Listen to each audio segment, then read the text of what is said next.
Eoin, 4 years in the making. Can you sum up what this means to you and to English cricket? To me and to the team and everybody who's been involved over the last 4 years, it means absolutely everything. And the planning, the hard work, the dedication, the commitment, and the little bit of luck today really did get us over the line. It's been an absolutely incredible journey. To everybody around the country and around the world who has followed us and supported us, thank you so much. It's been phenomenal. Right from the very beginning of the tournament, all the way through, regardless of our performance, people believed because we believed. And I'm very thankful for that, and everybody is as well. What do you think, what do you hope that game will have done for the legacy in terms of English cricket in this country, participation? I certainly hope participation levels go up or continue to rise. I think the nature in which the game was played today was absolutely outstanding. I commend the Black Caps and Kane. They've been absolutely incredible, hugely admirable team. The spirit, the way they play, the fight they show, and the fact that they've done it for an extremely long time.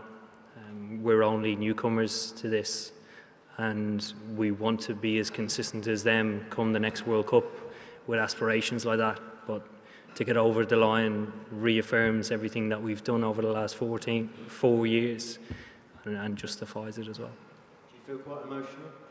I did earlier, yes. I did. I still can't quite believe, that's why I'm carrying it around as much as I can. I can't quite believe that we've got over the line. It's been an extraordinary day. You guys watching like the most incredible game of cricket with nothing between the sides. So, you know, sport sometimes is very, very fine margins. I think it was the finest of margins today, and it could have gone either way, but I'm thankful it went ours. And word on Ben Stokes, it's been a tough couple of years for him. Was he your hero today, and how glad were you to see him come through that? To come through it is extraordinary. It's almost superhuman. He's really carried the team and our batting lineup. I know Joss and his partnership was extraordinary, but to bat with the lower order the way he did, I thought was incredible. The atmosphere, the emotion that was going through the whole game, he managed to deal with that in an extremely experienced manner. And obviously, everybody watching at home will hopefully try and be the next Ben Stokes. Final one for me, a tough question I understand right now, but have you looked beyond this and the next phase of your captaincy or England's next journey? I haven't. We'll let the dust settle. We'll celebrate as hard as we can. I think it's deserved. And then we'll look at things. 4 years is a long time away. And I think, you know, there's a big question I'll have to answer. Will I be in the team in 4 years? Will I be good enough? These guys are improving very quickly. Will I be able to keep up with them?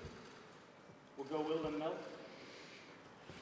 When you took the field for the Super Over, you had a team talk and everyone seemed to walk away smiling and laughing. Can you say what was said? And is that sort of what you think this team's about? Even in that incredibly pressurised moment, you're still giggling. Yeah, I encouraged them to smile, laugh, enjoy, because it was such a ridiculous situation where there was quite a lot of pressure in that particular moment of the day, never mind the rest of it. And the fact that it got to a Super Over and we had that to defend, it was a matter of trying to put smiles on the guys' faces to release a bit of tension. And guys responded brilliantly to that. We've worked extremely hard to get to the final. And to play in a Super Over at the end of an extremely draining day, you know, it takes a huge amount out of you. So it was, you know, remain calm, but make sure we enjoy this. Whether we win or lose, we've done incredible things. I guess on a similar theme, you said yesterday that you didn't know what you were going to say to the players before you took to the field. What theme did you go for, and what were you saying to Jofra in between balls when you kept going up to him? Yeah, this morning went pretty seamless. So it was a matter of reaffirming to trust the process and the fact that we are ready, emphasising that everybody's going to feel different on a day like today. It's uncharted territory for us, and I think everybody individually will feel and deal with it within their own way. and that's absolutely fine. You don't need to feel one way. You can feel it whatever way you like, and then crack on. Joffrey was pretty easy. He's an unbelievably talented player and has an unbelievable array and repertoire of balls to bowl. We were trying to keep it pretty simple and bowl Yorkers the whole time until he bowled that short ball. So it was just reaffirming what he was trying to do the whole time and that he was doing a great job.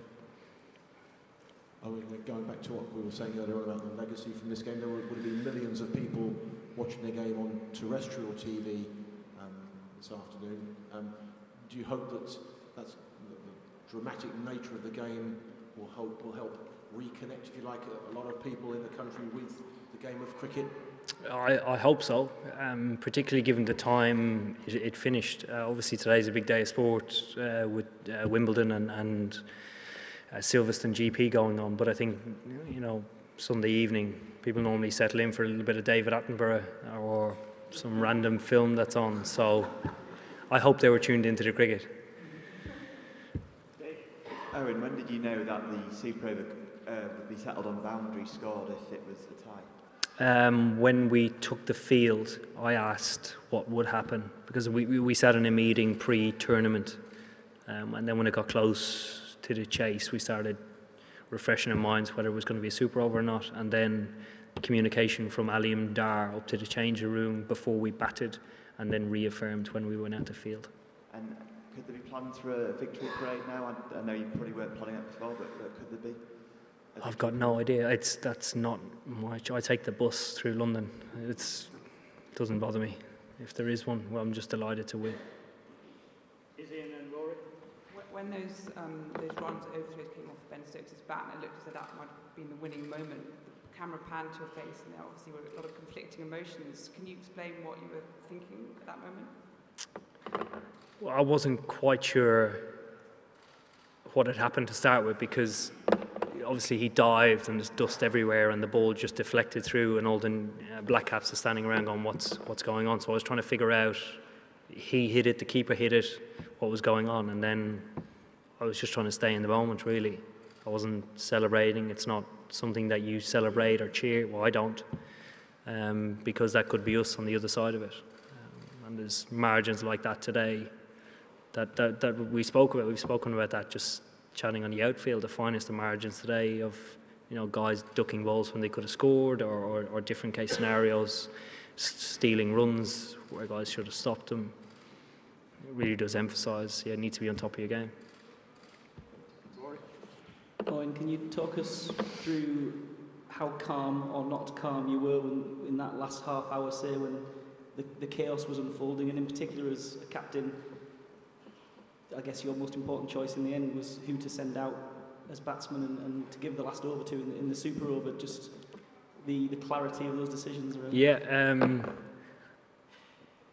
probably the last 10 minutes of it were worse than the 20 minutes leading in.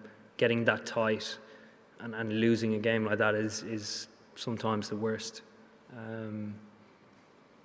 But I think the clarity in the decisions came down to, could Ben continue to bat? Did he have the energy to do it? And then the matter of taking into account what end they might choose to bowl from, doing a right and left hand combination, and who was best for that. Are you content that you might be up there now with Bobby Moore and Martin Johnson on the Mount Rushmore? Not at all. There's no Mount Rushmore. Primrose Hill, that's about it. Back in the room, yeah. Eoin, you spoke about the finest of margins and the finest of margins, and Kane Williams also spoke about the uncontrollables, and he was asked about luck. Had it played a role? Do you think the luck of an Irishman got England over the line? We had Allah with us as well. I spoke to Adil. He said Allah was definitely with us. And I said we had the rub of the green. You know, our actually epitomises our team. It's quite diverse backgrounds and cultures, and guys grow up in different countries and are at the stage of where they're at in their career. But to actually find humour in the situation that we were in at the time was pretty cool. Eoin, you described Ben Stokes as superhuman. I just wondered if you could have a word on his contribution, not just from today, but what happened in Calcutta 3 years ago. I'm guessing that was an inspiration for him, but how much does it show his character that stepping up today and doing that after what happened in Calcutta? Yeah, I've said this a number of times about Ben. I think a lot of careers would have been ended after what happened in Calcutta. Ben on numerous occasions has stood up individually and in a unit for us. He leads the way in training, in any team meetings we have, and is just an incredible cricketer. And today he's had a huge day out, and obviously we're thankful for that. Yes, sir. Hi, congratulations. In 1987 World Cup, Alan Lamb with that Mike Gatting with that reverse sweep, all that happened. This England side is known for its fearless brand of cricket. Even against the Australia semi-final, you played a reverse sweep, you didn't connect, and then again you went for another reverse sweep. Joe Root did the same. Jason Roy bashed to against Indian spinners. Today we saw some audacious scoops from Josh Butler under pressure. Do you think at what moment, what sort of a risk did you guys take? If you had to pinpoint one gamble or risk throughout the tournament that actually turned things around for you guys, would you like to pinpoint that? The fearless brand of cricket? I think the biggest risk for us throughout the tournament is actually not playing an aggressive or positive brand of cricket. That's the biggest risk for us. We did it in one game in particular against Sri Lanka, and it cost us the game. So that would be our biggest risk, not staying true to what we believe works. Yes, sir. Congrats on your victory today. You mentioned many twists and turns throughout the game that could have defined it. In the finish, it was essentially tied twice. If you put yourself in Kane Williamson's shoes, do you think the boundary rule is a fair way to decide a World Cup final? If you could give me an alternative, I'd be able to compare the both, but I can't think of an alternative at the moment. The rules were obviously set out a long time ago, and we have no control over them. Stefan at the back. We'll take two more after that as well. Owen, there's a nice story involving George Cohen and Ben Cohen. George played for England's men in the final, Ben in 2003, where George told Ben, there's not many games where your life will change forever. Do you realise that your life has just changed forever, or if not, how long might that take to sink in? I'm not sure it has. I hope it hasn't changed that much. I enjoy my life. I lead quite a quiet one, so I hope it hasn't changed too much. I'd love it to change for everybody else who wants it to change, but I enjoy my life. Take a couple more. Just here on this side, yeah.